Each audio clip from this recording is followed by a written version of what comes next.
Welcome back to ESA Summer 21. We are raising money for Save the Children. Links to donate can be found below the stream. We would also like to thank Twitch and ViewSonic for sponsoring this event. I'm going to be passing it over now to HurricaneOf87 as they show off their prowess in Vigil, the Longest Night. Take it away. All right, thanks very much. Cool kid. I'm running Vigil the Longest Night. It's essentially a 2D Metroidvania / Souls like that came out at the end of last year.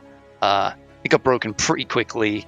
A lot of glitches came together at the same time in a very nice way. The community formed and then broke apart very quickly because they just left the runs, and that was good enough for everyone, I guess.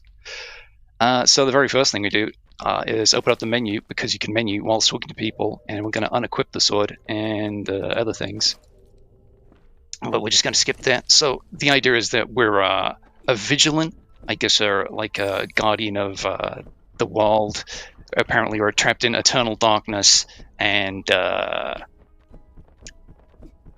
we're to rescue stuff, I guess. Anyway, we're going to come along to the first boss here. It's a very quick one. As you see him galloping around in the background. Just before we get there, we're going to open up the menu again, or fail miserably doing it. He's going to warn our faces. Going to try and roll behind him.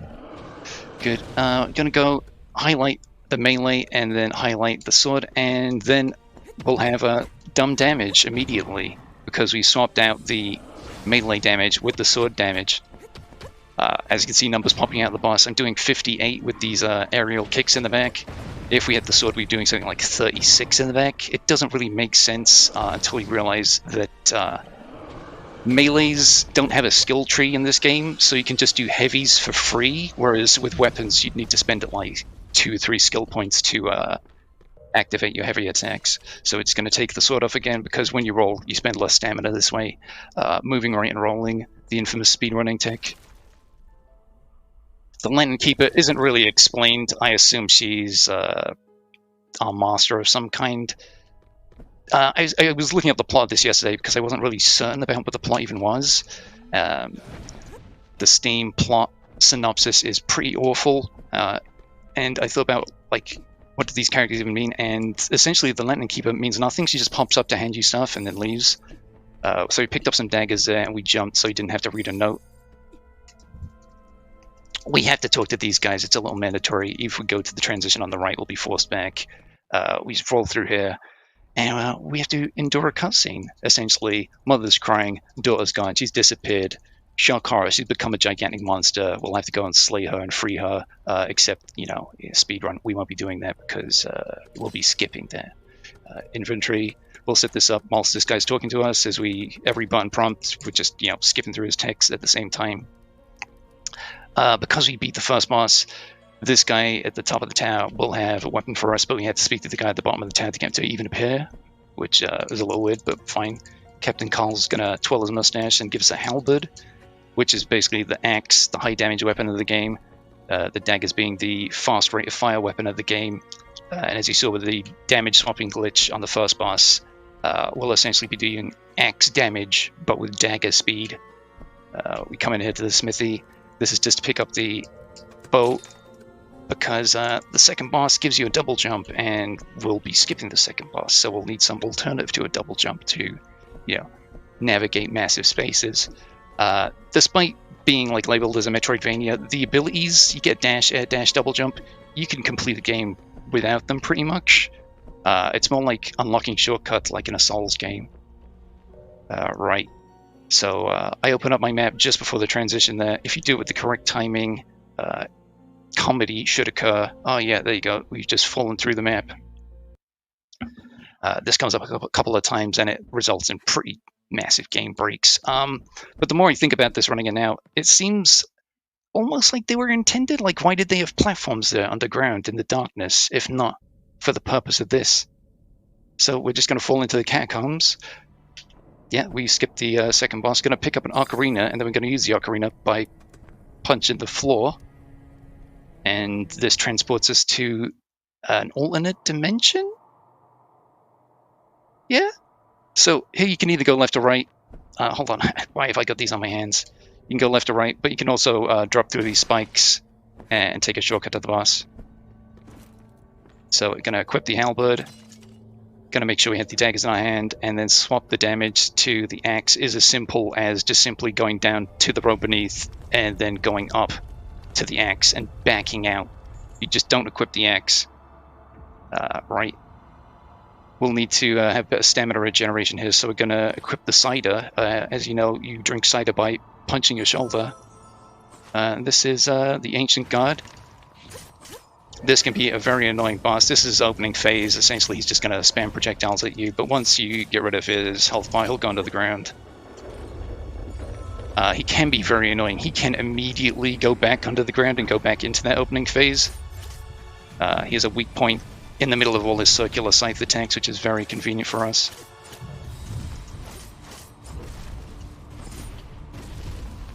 You have to chase him down. Ideally, we'd like him to die on the right-hand side of the screen, which is where the Lantern Keeper will appear yet again. Oh, great, he's done the thing. Right, so yeah, he's just going to stay here. Essentially, he'd be spawning little minions on the ground. There's one hole of them. A nice time waste, essentially, if that happens in a real run. It's reset time. Tremendous! That's really tremendous. Thanks, buddy. Yeah, that doesn't happen twice in a run, because, like I said, you would have reset by that point. He spawned more minions this time, so at least he's got the tactics down. He's going to pop out of the ground again. Green Hand, Shades of Zangief. You do get backstab damage in this game, so the idea is to face away from them at all time, whatever direction they're facing. There's some bosses that literally cannot turn around, so you can literally stand in front of their face, but to face the direction they're facing, and you'll get backstab damage whilst in front of them, weirdly enough. We didn't get any of the 2 good drops here, but yeah, we can live with that. We're going to equip... Well, we're going to spend the skill points on the bow and arrow technique, Air Power Shot, which essentially is gonna make up for the lack of a double jump. Anyway, a ball of light just punched us in the face, and has apparently teleported us years into the future. There were 2 teenagers there. We slid underneath them, which is how you get teenagers to ignore you. Gonna equip the bow here. This is just to go and pick up a ring that gives us 10% extra damage. Right here. You want to roll off ledges so that you can immediately move. If we didn't, we'd be stuck in an animation there, and those guys would have hurt us really bad, to put it succinctly. So, in this any percent glitched run, there's essentially 5 bosses you'll be fighting, whereas in an unglitched run it would have been 9 in the second section of the game, which is the biggest section by far. Essentially, a plague is taken over, and your sister's working with a doctor. The doctor's a little suspicious. He's like, can you go and check out this area? I think the plague might be related to that. You go, you defeat a boss, you pick up a cubic crystal, and he's like, maybe try some other places. And once you get all 3, you come back with them, and he's like, can I have those? So you give him those, and essentially, as you probably guessed by the moon in the background, something horrible happens. He tries to unleash some sort of eldritch beast on the world, for profit. We go into the smithy to activate a checkpoint. We'll be back here later on. This is the sister. You'll be seeing her like 1 more time in this run. It's not really important. Like I say, the plot, now that I think about it, seems not incredibly well thought out. So we'll be moving right here an awful lot. We'll be essentially sliding the majority of the way, because when you slide, you don't use too much more stamina. If you slide through transitions, on the next screen, you'll be sliding. If you just simply walk through the transition, you'd be standing stationary for frames, which sucks. When you do an air power shot and you're pressed against the ceiling, you usually get a big boost out of it like that. You would have seen that earlier. There's only 3 map transition glitches. This one's the least valuable, but it just gets you down to the bottom of this map quicker. Alright, and then we come across the teenagers again, who we can avoid by sliding at them and then opening the map. And that avoids the trigger entirely. You could double jump over them, but we don't have the double jump here. And here should be the biggest map transition glitch. It's a little of the more iffier ones, but yeah, it's not too bad. Hey, first try, good. So this brings us down to Wasted Town. If you had to do a no major glitches run of this, you'd essentially be going in and into houses, out of houses, into houses, out of houses. maybe half a dozen times, it would be incredibly slow. It'd just be loading screen, loading screen, loading screen. We've fallen past literally all of it, and we're going straight into the sewers. Believe it or not, that isn't the biggest skip in the game. We've just simply gone behind one of the bosses there. It's coming down to the sewers, which is on the lower part of the map. And we'll be, like, opening up a map. It's not exactly a high skill glitch, right? This one, manually change your weapon. This forces the main character to stand up and forces her out of the sliding crevice. So now we're just running along the bottom of the map. It could have been a death plane, but fortunately they put a floor there. So it's just running left for a period of time. So shout outs to the rest of the community. Jang, ALQK, Onyx, Biz Rodeo, Kotal, who found this glitch, Baby Pigman, who found the ladder glitch for the second boss, which is, it's irrelevant now. Curtis, who found the map transition glitch, and Robopox, who found the damage swapping glitch. That's the whole community. Told to keep the shoutouts at the end to a minimum, so you may as well just do them during the middle of the run. So we're in the final dungeon. And because we go to the final dungeon without doing the cubic crystal nonsense, the next boss we face will only have one phase. Usually if you dump the crystals on the doctor as he asks you to, he has a second phase where he grows tentacles, or you can take him to an incredibly tall tree, and you face a dude with tentacles there who has 2 phases as well. But now this actually just gives you one less boss phase to deal with. So we're just going through the regular dungeon. We'll be picking up stones on the way. These are upgrade stones. I've gone the wrong direction. Air power shot also gives you a little bit of extra jump height, even if it visibly doesn't look like it. If you hold up, you'll grapple onto ledges that seem, just barely out of reach. Right. Didn't get the ceiling boost there. There are these tentacle monsters there. If they notice you and punch you in the head, you just toast. Another sliding transition glitch here. Just simply change the weapon. And a ceiling boost. We're rolling through it. Don't open the menus here. If you open the menus while going through this floor, you literally don't hit a loading screen. You're just trapped under the map permanently. Up. This is just a safety save. And activating save points darkens the screen so you can barely see this thing. That was a strange design decision. We've avoided most of the enemies so far, even though they drop XP, but we'll be murdering this thing coming up. It's a big red ball.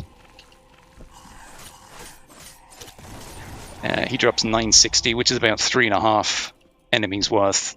So, time-wise, that's the tactic to do. Rolling ball, roll through it. Drop down 1, 2, 3, drop down again. Air power shot over here. Open up the menu yet again. Switch to, any weapon will do. It doesn't necessarily have to be the halberd. You roll through here, force yourself down through the slow meat. We picked up this little fledgling blood soul earlier. I think it was called like Owl something before they patched it. The apple side is also called Tequila at one point. Not really fitting with the tone of this game, Tequila. So if we died, we'd simply just be warped back up to where we installed that into our shoulder. Axes, if they hit, they can hurt you pretty bad. I think they may have been worse. But yeah, you do not boost off the slope on the ceiling here. Otherwise, this guy just punches you in the head every time consistently. Anyway, we're behind him now. We're at essentially the final checkpoint that we'll use. Skills, just in case they die. Don't want to have to do this twice. So, save point. We went to the smithy earlier. We got some stones to upgrade. We're gonna level up the halberd so it does even more damage. But before we talk to him, we're gonna open up system menu, load game, and highlight the autosave we just got by touching the lamppost. We're gonna purchase this, and it says, "Are you sure you want to load?" Huh? Okay. Well, that loads us back into the dungeon, but we've also put the shop with us. So, yeah, we could just sell goods here and not really have to worry about transitioning back. As you can see, I could still upgrade my weapons here in the dungeon. See this going back up to the lamppost. Alright. And by looking at the menus, I could tell that I didn't equip the Thistle Ring yet, which is, that's extra damage for free. Alright. Damage swapping again. Daggers. Buffed halberd. Apple cider. Just, get get drunk by touching your shoulder. And he's like, oh, no, you can't stop me. I'm going to unleash the beast, whatever. That's halberd stun damage for you. Essentially, we'll just be stun locking him to death. Which is great because this boss is tremendously annoying. Okay, that's a very generous hitbox on that, let's be real. Quickly open the skills menu and level up before the transition so that it's part of the autosave. The next boss is kind of the worst part of the run. It's not that he one-shots you, it's that he sends you flying off the map and that kills you. It's this guy again, but he's in a slightly different form. You might recognize the mask. Yeah, the big pointy nose. Yeah, this is him. There should be some metal playing now. I can't hear a single thing. It's going down here. Big laser beam. Cool. This is fine in terms of RNG of the attacks I want for not getting completely murked. Oh no. Okay. Phew. I'm glad that was there. Okay, I backdashed at the right time. Oh no. Oh god.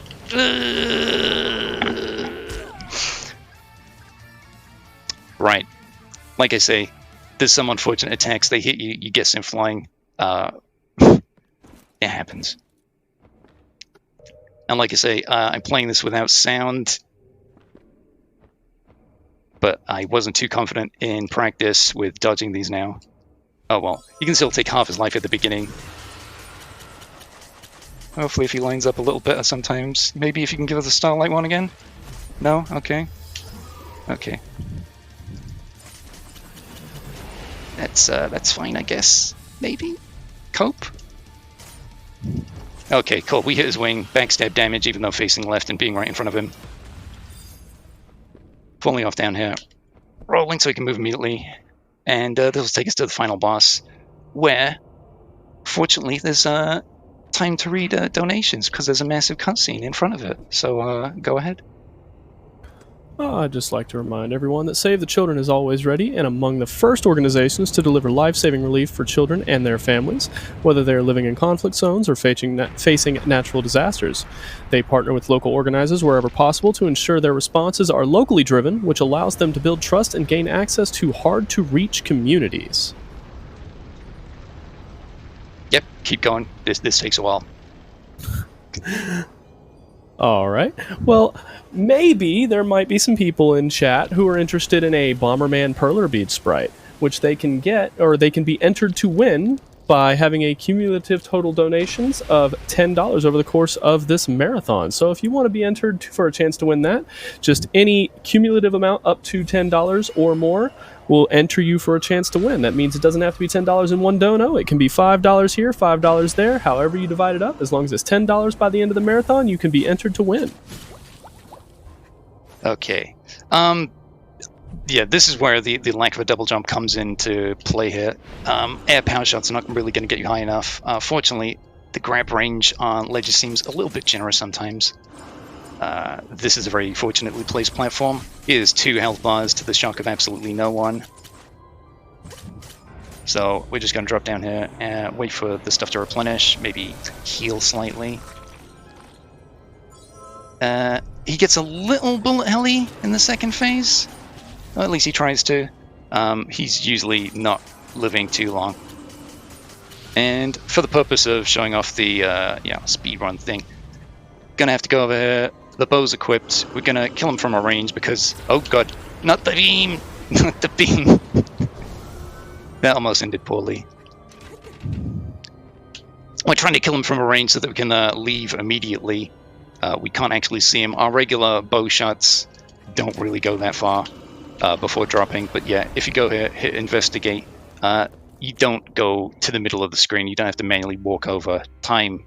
That's the end of the game.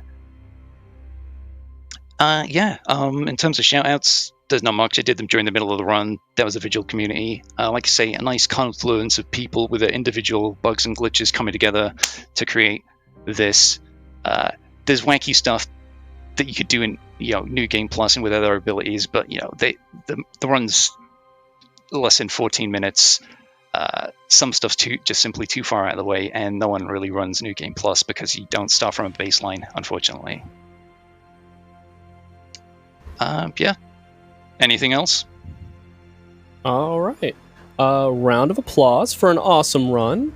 Up next, we're going to have Lat Mackey running Bonk's Adventure as ESA Summer 21 continues. Don't go anywhere.